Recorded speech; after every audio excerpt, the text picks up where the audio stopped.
Assalamu alaikum, dear students. Today, I have brought for you another new topic, and that is style, writer's style.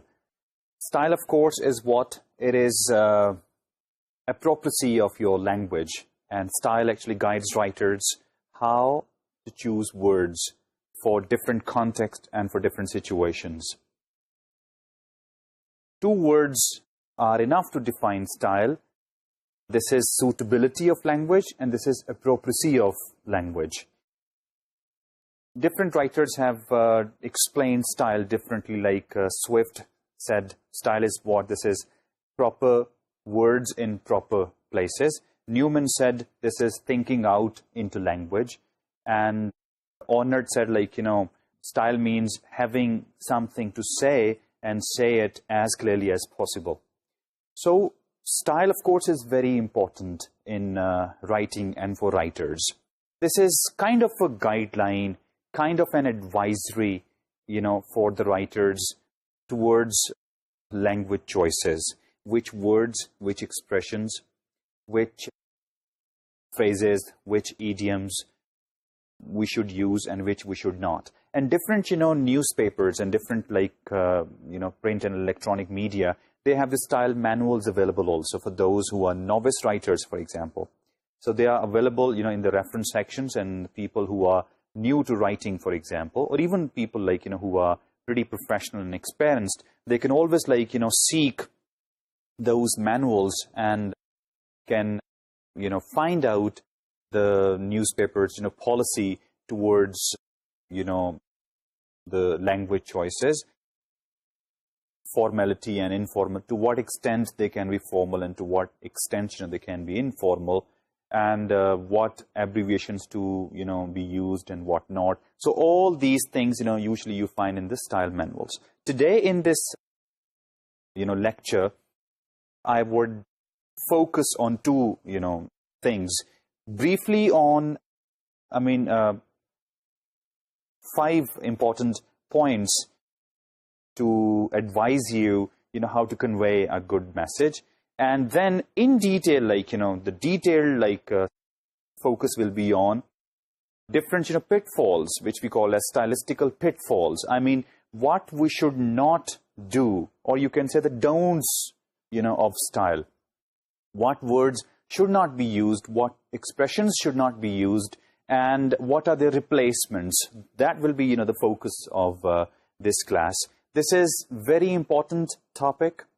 You have, in previous classes, talked about, if you remember, about the word choices, about dictionary thing also you studied and discussed. And then grammatical and effective sentence, that's, of course, the language thing. What different grammatical rules writers, have to follow. The types of, sentences, they can construct, and the variety of structures they can introduce to their writing for for the reader's interest. And also you have discussed now what are effective sentences and what are the do's and don'ts towards efficacy of your expression. Today, especially through this class, we'll talk about word choices, word varieties, keeping in mind the do's and don'ts towards, lexical appropriacy and suitability. Before going into the pitfalls, I would like to discuss 5 important guidelines which, as a writer, we have to follow and keep in our mind. Of course, the one, first of all, is in your writing, whatever you are writing, you're writing a news, you're writing a report, you're writing a column, feature, editorial, whatever you are producing, make sure in your writing there are no such words which we don't need. So the rule number 1 for conveying a good message is omit all needless words. Now, to give you an example of needless words, let's say if I say, he was quite unaware of the fact. Now, this sentence you are writing, he was quite unaware of the fact. There are lots of needless words, in this sentence. Why can't you say, he did not know? No, just compare these two. He was quite unaware of the fact. If you compare this sentence with, he didn't know. 3 words, and over there, I believe, 6, 7 words. So these are actually needless words. Owing to the fact that, why can't you use the word because?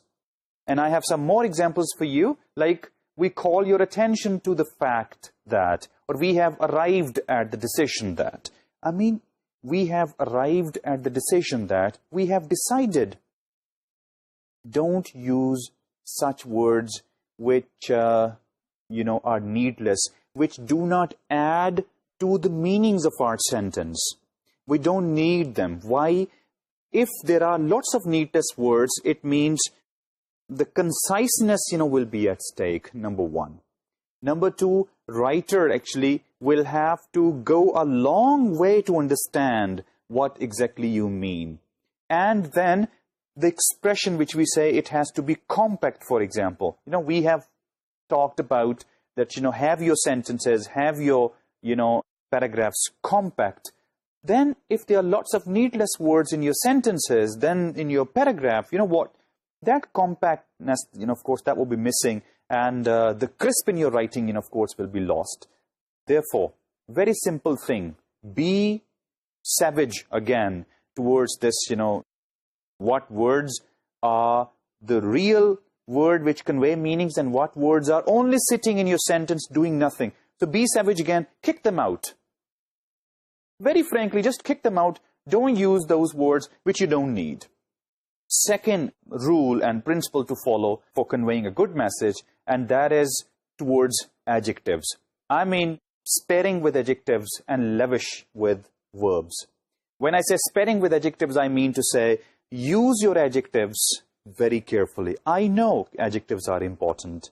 I know, they in themselves contain information, and you can use them, to bring additional, information and ideas towards. But again, the question is, why don't you use such verbs which don't need the help of other, verbs? Why don't you use such nouns, for example, which do not need the help of other, words? Why not your words stand on their own feet? Why can't they stand alone? Why do they need the help of other words? So, that's why we say that always use active words, self-reliant words, words, which convey meanings in themselves. So this is how, of course, of course, and I also know that we people perhaps enjoy using adjectives. Why? Because we have a huge stock of, adjectives lying in the deep freezer of our mind. So my advice to you is, use adjectives, those which are imperative, which are indispensable, which are very, very important, without which, your meanings will be half. You can, of course, use them. For example, like, say, polish for your shoes. Could be a black polish, could be brown polish. So here, black and brown, of course, is an imperative adjective for polish. If you remove black and brown, of course, polish cannot convey the right meanings. So here, of course, you can use adjective, but using adjective where it's not necessary. So why to waste your word? Again, the same thing. Compactness of your message will be lost, and your message will be rather slow, lazy, idle, and in the real sense. Look, there is a technical understanding also. Verbs and adjectives. You have adjectives not for verbs, Adjectives don't qualify verbs. Adjectives qualify nouns. So when you are beefing up your nouns by using extra words, for example, your action, whatever you are saying, whatever you are speaking, whatever you're writing, totally depends upon the quality of your verbs. Verbs are active, wonderful message. Now, when we are using adjectives, what we are doing actually, we are not, giving benefit to our verbs, actually. Rather, we are beefing up our nouns. So what happens when you start, instead of talking about verbs, you start talking about nouns, for example? What happens? Your action slows down. And it's the verb, actually, which carries the actual idea. Therefore, I advise you that use verbs very carefully, use adjectives very carefully, and rely more, on verbs, and then, of course, on nouns, and use nouns which are self-reliant, which do not need, the help of other, words to convey meanings. This is 2. And number 3, I would say, beware of your special words. Look, everybody, every writer, every speaker has, favorites. Like words, for example, absolutely, interesting, basically, actually, like, get. These are such words which are, are special words. So what happens, actually, and we use them like our pets also. In spoken English, especially, there are lots of pets, we keep.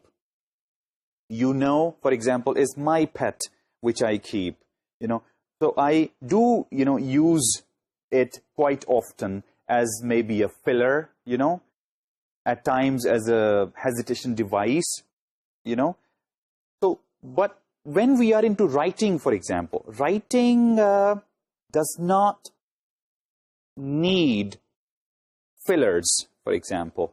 Writing has to be very compact. 3 important things, have to be in a sentence for written expression.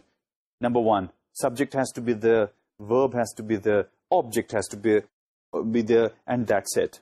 Unlike, spoken, where perhaps you need more words besides subject, verb, and object. Therefore, I would say, same spoken habits, sometimes are, displayed in writing also, and please be very careful. Don't let your special words creep into your written expression also. They are very, very fine. They are very, very good. I'm not against them. They are very good for spoken, but don't let them creep into your writing. If you find any your special word, delete that. Now, 4th principle to convey a good message is do not overstate. Now, why we overstate? We overstate to perhaps add stress to our writing or to our speaking. But it backfires, actually. When you overstate, overstating means, either you are repeating or you are like, going in a higher degree of, using your words. So what happens, actually? Your reader, he misses out the logic link between your ideas. So advice is, do not overstate. Say what you want to say and say it no more. That's the golden, principle which we should follow. Don't overstate, don't repeat. We repeat to add stress. This is not the way of adding stress, actually. Clarity and conciseness is the way to add stress. And the last one is, remember your signposts. Now, what are signposts? Look here. A good writer is the one who writes to make his reader's job easy. Interesting. Yes. Good writer makes his reader's job easy. How? Of course, good writer writes in that language which his readers can understand. Number 1, his word choice, his sentence choice, the amount of variety in his expression. Besides this all, there is one more important thing. A good writer, keeps his layout changing also. Of course, he is going to divide all his message into smaller paragraphs. Besides this, he's going to, itemize those points which he cannot fit in one paragraph. At the same time, he's going to use many signposts. There are 2 types of signposts, actually. Number 1, visual, and second one is verbal. Now, visual signposts are like 1, 2, 3. The digits 1, 2, 3, 4, and 5. So he can itemize his points as 1, 2, 3, 4, 5. The way we use bullets, actually, or A, B, C, D, E. So this is how he is, those points which cannot sit in one paragraph, he itemizes for his reader. Now, what happens then? When he itemizes those points, white space enters the text, and the layout becomes eye-catching, appealing, and, reader enjoys reading that passage. The second one is, verbal one. Verbal signposting means now he's not going to use, let's say, bullets, 1, 2, 3, or A, B, C. He will be using the same thing verbally, like, first of all, secondly, thirdly, moreover, furthermore, what is more, finally, in contrast, hence. Now, all these words are actually signposts, which are verbal signposts. What they do actually, they create a picture in reader's mind, and they make reader's job easy. Reader can have an idea that when you say first of all, he has got an idea that you are gonna talk about now your first argument, and then secondly, thirdly, for instance, or for example, when you use no, he's ready, that whatever you have said before, you're going to explain it further with the help of some examples. And then when you go down to, the opposite or the antithesis, when the word comes in contrast, reader is now mentally ready that now you're going to discuss something opposite to what you have already talked about. I mean, if you discuss, let's say,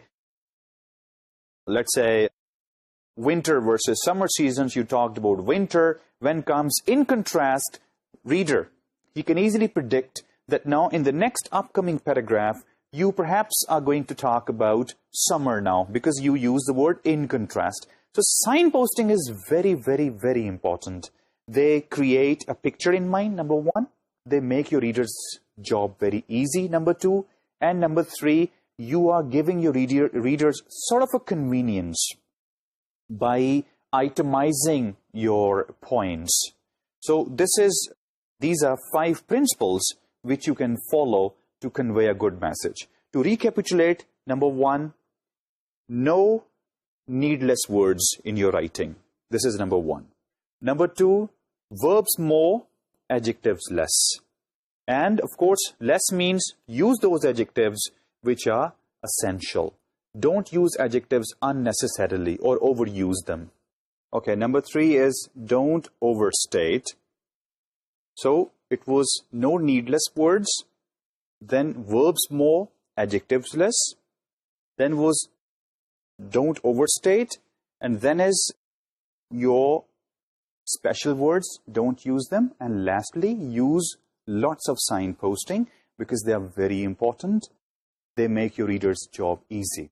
These are 5, I believe, golden rules, golden principles to follow to make your reader's job easy towards your message. I haven't given you 10 or 20, principles, only 5. Make your habit that when you finish your writing, ask yourself these 5 questions. If you remember, in process of writing, we talked about how to proofread, and I gave you a long list of those questions. Of course, they're very important to ask yourself, that checking, mechanics and checking, the style and checking sentence and word choices and all different. But do ask these 5 questions also, that if there are any needless words, remove them. If there are any, special words, remove them. If adjectives are more, cut them short. Give power to your verbs, actually. Do not overstate. That doesn't work. That rather backfires. And lastly, if the paragraph size, for example, that's huge, so divide that paragraph into smaller paragraphs. If there are some sentences or some points in a paragraph which you believe are different in nature, so better take them out, itemize them, you can use visual or verbal signposting, use 1, 2, 3, or use bullets, or, you can go for some transition words like firstly, secondly, thirdly, and this is how you can, improvise, your expression. And these are the do's of style. Now let's move towards the actual part of our, discussion, the pitfalls of style. When I say pitfalls of style, we are, of course, going to do two things. We'll see, the Swift's definition of style, proper words in proper places. So we are going to see which words are not proper and how to make them proper.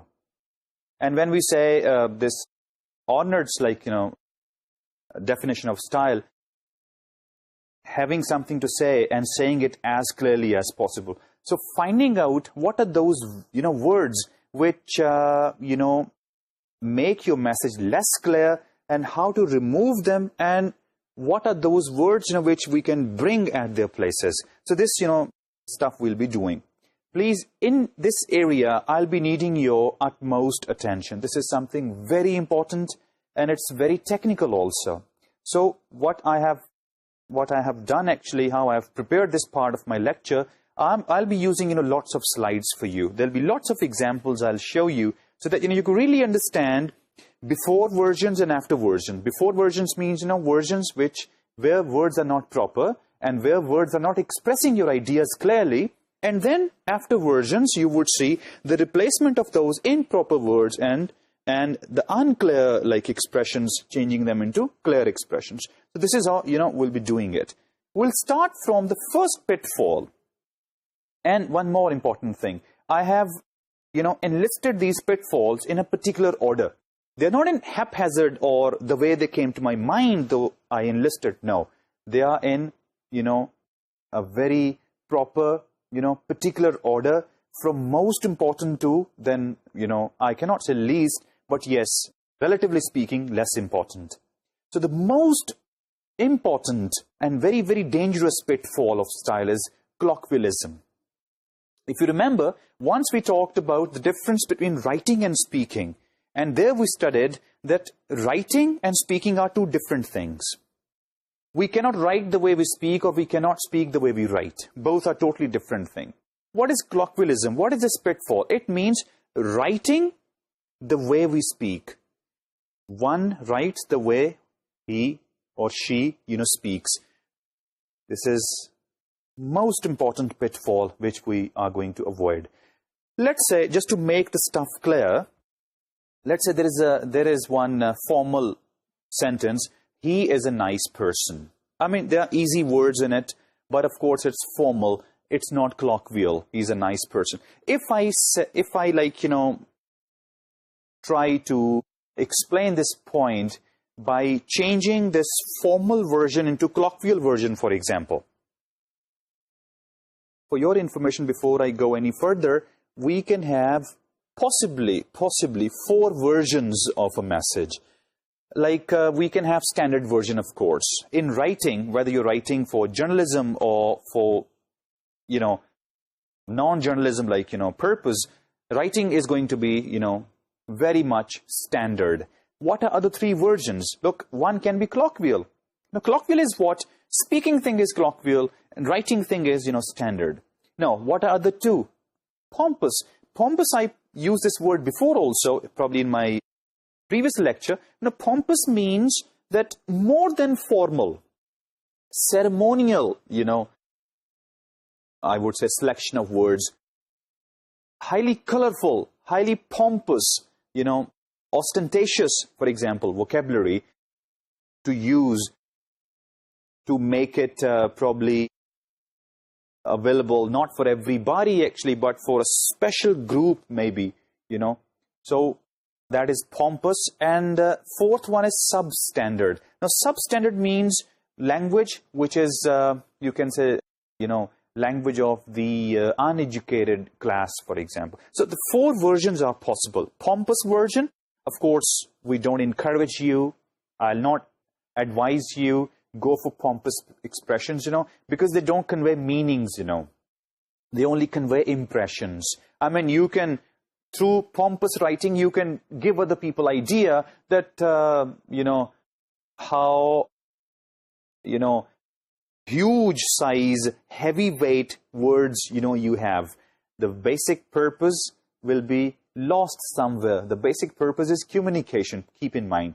When I write something, my primary objective is that I want to communicate some information. I want to communicate some ideas, onto you. That is the primary function. But when I start speaking, words full of snobbery, for example, then actual purpose is, lost somewhere. And over there, I become more of showy, actually, that perhaps I want to, make a show of, the amount of words, the size of words, I have.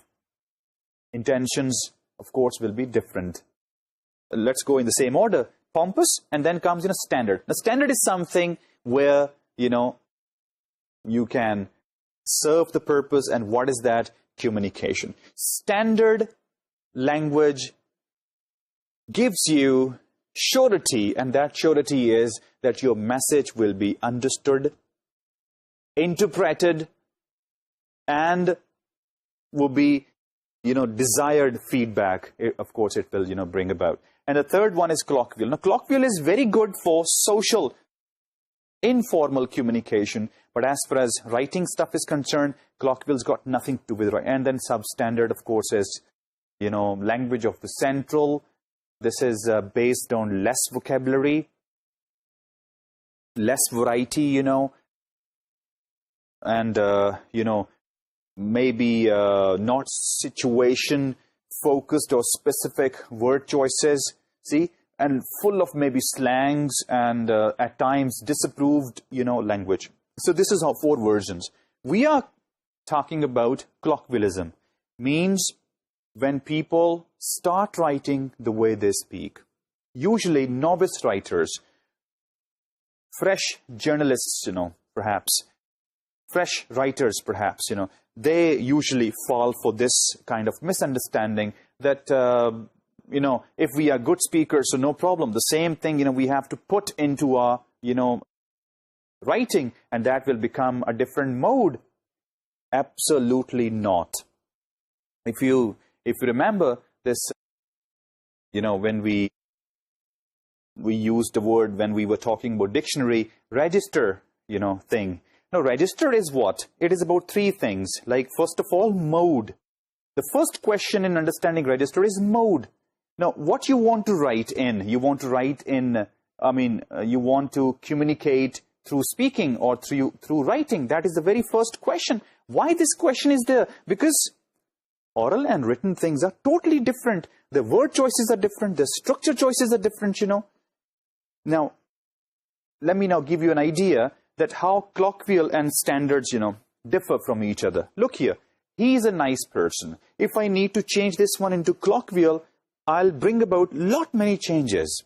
I'll not speak it the way I said or I wrote, he's a nice person. I'll add filler to it. Change number 1, filler. Let's say, well. Writing is, relatively speaking, more dogmatic. And speaking is, less dogmatic. What I mean, I can explain you through the same example. He is a nice person is a dogmatic sentence. When I say, well, I think he's a nice person. See, I added one phrase, I think. I think is a phrase which makes your sentences from dogmatic to less dogmatic. So in colloquial, 2 changes I have brought about. I added well as a filler. I added less dogmatic phrase, I think. Well, I think he's a nice person. What else? Look, he is. When we write, we do not contract. We don't say he's, like he, apostrophe S, or, it's a contracted version, comma and S. We don't do this way. Whereas in spoken, we can, like, well, I think he's, like he, comma, S, the short form of he is. In writing, not. In, spoken, yes. And then we use lots of weak forms also. Like A can be a. We do not, speak the sound of A. That's the weak form a.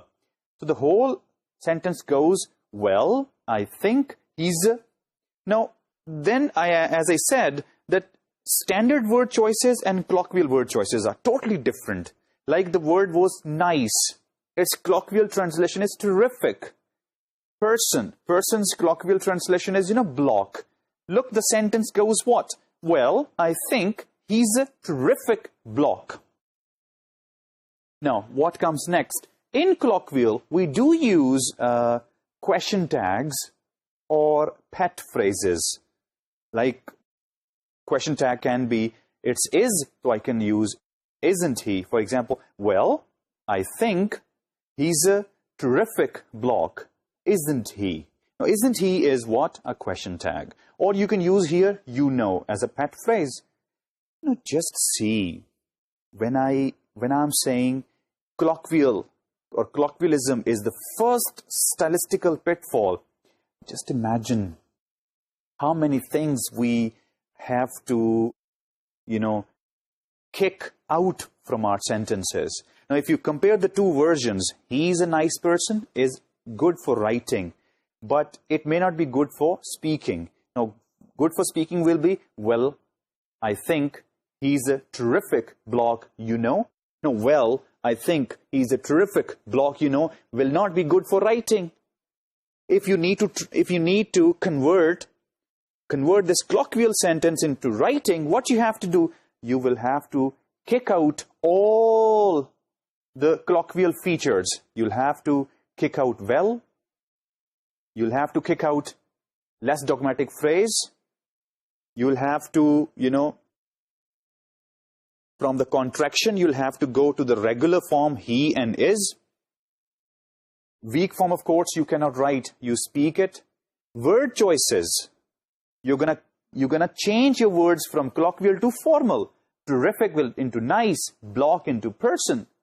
You'll have to kick out all the pet phrases or the question tags. And the sentence will again be the same, slimmer one, he is a nice person. This is colloquialism.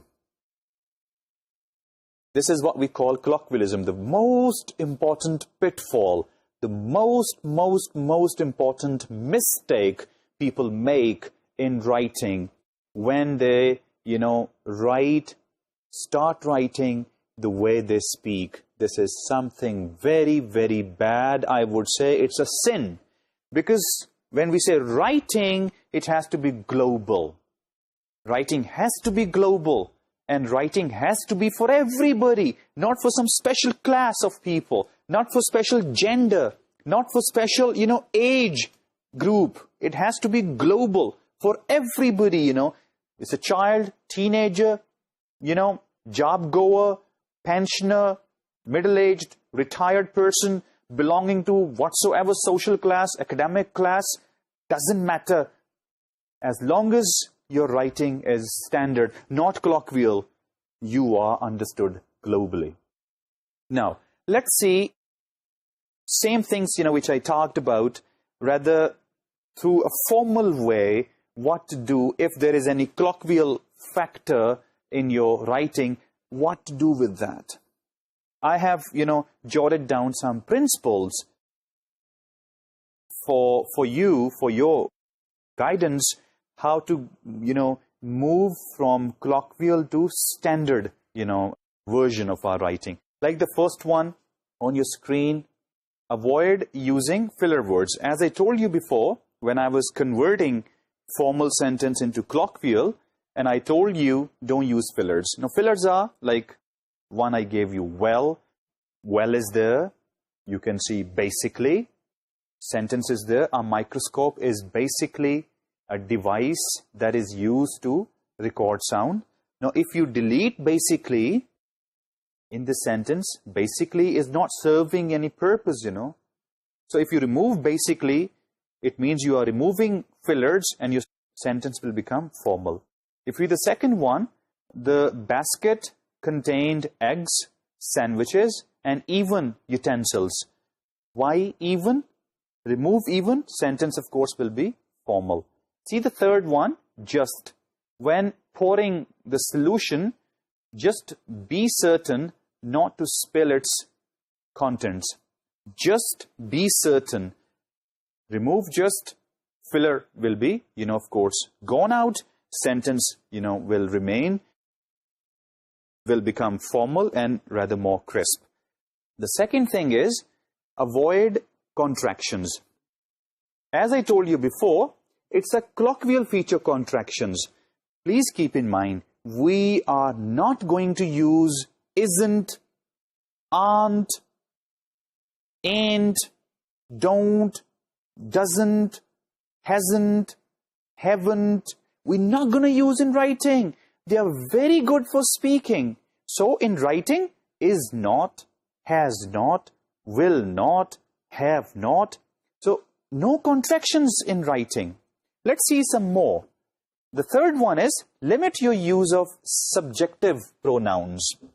When we say subjective pronouns, standard writing should be in third person. It should not be in I or we or you. It should be in third person, like he, she, it, and they. And which we say, impersonal, in other words.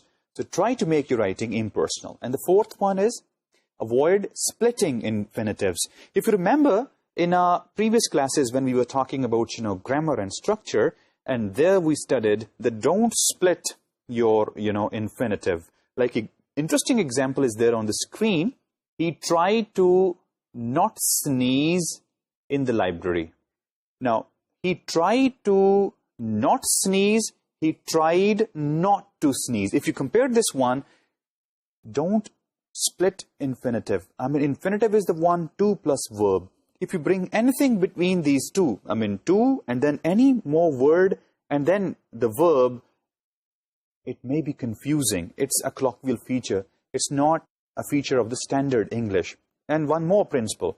Avoid ending your sentences with a preposition. An example there is, what's the bag filled with? And its better version is, what is inside the bag?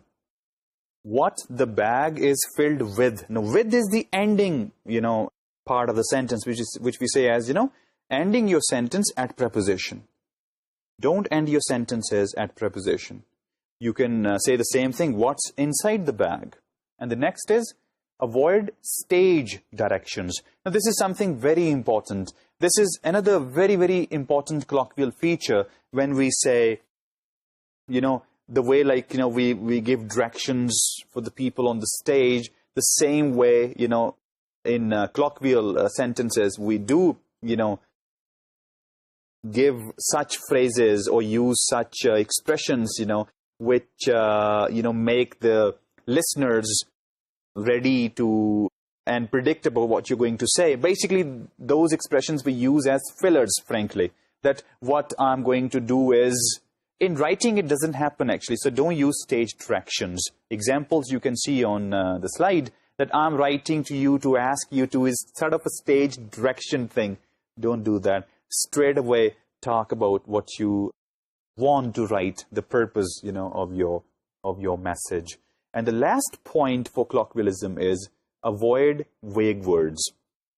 Now, vague words are such words which may have meanings with the perception involved. For example, if I say meaningful changes. Now, meaningful is a vague word, actually.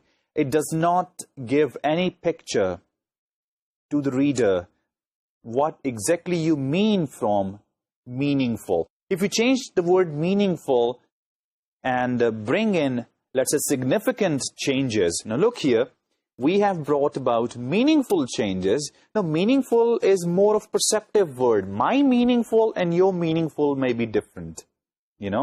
My meaningful can be different. Your can be different. But the moment I say significant changes, I have brought about significant changes. Now, significant means what?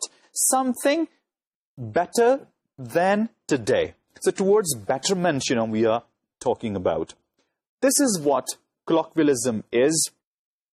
This is how, we can correct colloquialism. I have explained you, illustrated, before you how colloquial sentence and standard sentence, differ from each other. What features of the colloquial we have to remove to change a sentence from colloquial to standard. To recapitulate, I said, don't use fillers. I said, don't use contractions. I said, be very careful about the words formality. In writing, we don't use informal words, words have to be, formal.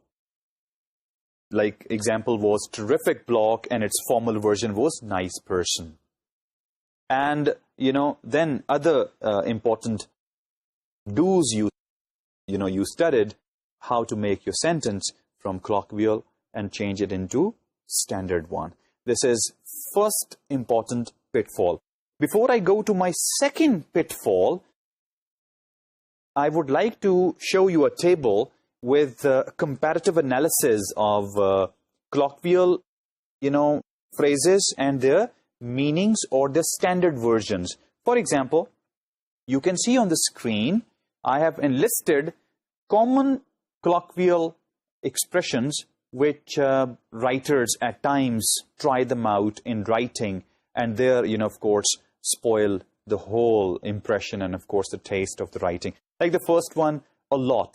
A lot is a colloquial, and its formal version, you can use several. Ain't is not. All right is all right. A-L-R-I-G-H-T, all right, has to be A-double-L, all, one word, R-I-G-H-T, right, second word. This is how we use it. And then anyways, this is colloquial, change it into anyway. And then could have, would have, should have, actually is could have, would have, and should have. Then comes get it. Now this get it is a colloquial word. Okay, the next two very important colloquial words which we should use, of course, with the standard versions, like gonna and wanna. Gonna means going to, and wanna means, want to. Don't try these out. These are all-time favorite, colloquial gonna and wanna items. So use them, going to and want to. The next one, it is like he, and its better version is it is as if he. Next one, pretty is very, and sorta is similar to. Pretty is another very common colloquial entry which people, always use in writing also. So pretty has to be changed into, it's of course an intensifier, has to be changed into formal version like very. So this is all, colloquials we can treat. The most important don't is do not use colloquial expressions in writing. Now the second important pitfall is circumlocution. Circumlocution means, very frank understanding I can give you is too much for too little. I mean, using too many words when a few can do. So, commonly we use a notion, loose expression. His expression is, quite loose. It's not compact. Loose here actually opposite to compact. Compact means, everything to the T. But loose means that the guy, perhaps he has no control on his language. Perhaps he lacks one-word substitution, perhaps. Or perhaps he lacks in exactness. So what he does actually, he has to take, a long way in coming down to the point. So, circumlocution, if that is the problem, so what to do? That, remove. Very easy way to treat circumlocution. Underline the keywords. Please listen carefully. If you want to treat circumlocution, underline the keywords and restructure your sentence. In a passage, in a paragraph which is circumlocution, it means there will be so many words, which are split words perhaps, which are loose perhaps expressions, and you need one-word substitution to treat circumlocution. Now, who uses circumlocution? Some people say this is indirect way of saying things. Usually politicians and government officials, they try circumlocution actually as a traditional red tape. I don't know why. They have their motives actually, they have their intentions actually, not to express or mention things or describe things, straight away. They always, try to leave something inside the message which could be interpreted two different ways. So circumlocution actually is, for them. If you come back over there on the screen, listed out for you some versions which have circumlocution, and then I have treated them. Like the first example is, the minister will cause inquiries to be instituted with a view to ascertaining the views of the general public upon the subject of national dietary standards. Honest to God, reading this message, I didn't know what exactly that minister thing was wanting. And then what I did actually, very simple, I underlined the keywords and I restructured the sentence. Now, if coming back, see what words are keywords and we can rewrite our sentence. Of course, the minister as an actor, I'm going to underline. And then inquiry is an important word. I can underline this one. Then comes views of the general public. This is our keyword. And then subject of national dietary standards. These are, 4 or 5 keywords. And we are going to put these 4 or 5 keywords together to make a new, crispy, compact sentence. Like, the minister will find out what people think about the national diet. Now, let's put these keywords together to make, our new sentence. The minister will find out what people think about the national diet. This is exactly what he, wanted to say. There is one more example for you. All things considered, it seems like the new tax cut imposed by the administration will, without a doubt, make the wealthy wealthier and the poor poorer. When the administration's new tax cut is passed, the children living in poverty will be affected the worst. Now, in this sentence, there are many words which perhaps, need to be cut out. And method is same. Underline the keywords, okay? Put them together to form a new sentence. And I have done it for you. The new tax cut imposed by the administration will undoubtedly make the wealthy wealthier, the poor poorer. Consequently, children living in poverty will be severely affected. There is one campaign, and we call it Plain English campaign, from England. They are promoting, actually, what they're promoting is that use, plain English for whatsoever, purpose. Newspapers are there, use plain English. If it's an electronic media, try to promote plain English so that, people sitting on the other side, of the camera could, easily understand the message, or people sitting, in the offices or at home, newspapers, they could read easily and they can understand, the message. They conducted a survey, in more than 70 countries, and, and they asked many different questions. Some questions were about cliches also, some questions were about, circumlocution, and some questions about, grandiloquence, mean pompous writing. So the questions about circumlocutions, as I mentioned before, that usually politicians and government officials, frankly speaking, they make use of circumlocutions, not to make readers understand what exactly, they mean, so that in tomorrow they could be on a safer side, by interpreting the same message, differently. So just take a look of the results of the survey. You would be, you would of course gonna like that. The first question was, do you think that politicians communicate clearly with the public? 88% people said no, that politicians don't speak clearly with the public. Same thing, they of course use circumlocution, and the clarity thing is, lost for their own motives behind, The second question was, would you be more interested in politics if politicians and the departments communicated more clearly? And the result was 73% said, yes, of course, we would be very, very interested in politics if they convey their messages clearly. And the next was, which sector do you think is the worst at communicating clearly? And legal sector, 35% said that it's the legal messages about, law thing, which are always unclear, full of circumlocution, difficult to understand. And then 27% people said this is actually finance, information about finance thing, the financial matters, they are very difficult to understand by a common average, reader. And 21% said this is, national and, government-related issues, and then, onwards. So this is how circumlocution, is. We have so far discussed two, important pitfalls. The first one is colloquialism, that try to remove colloquial features from your writing. And the second was circumlocution. A circumlocution, I said, is too much for too little.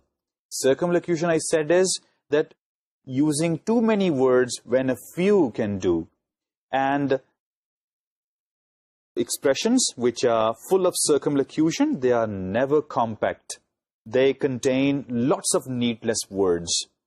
And only one thing you require: introduce one word substitution to your writing. Okay? And your message, of course, will be. And functionally speaking, underline the keywords of your message and then put, those words together to structure a new idea, a new sentence. Let's now move towards a third important pitfall, and that is ambiguity. Ambiguity means when your message, conveys more than one meanings.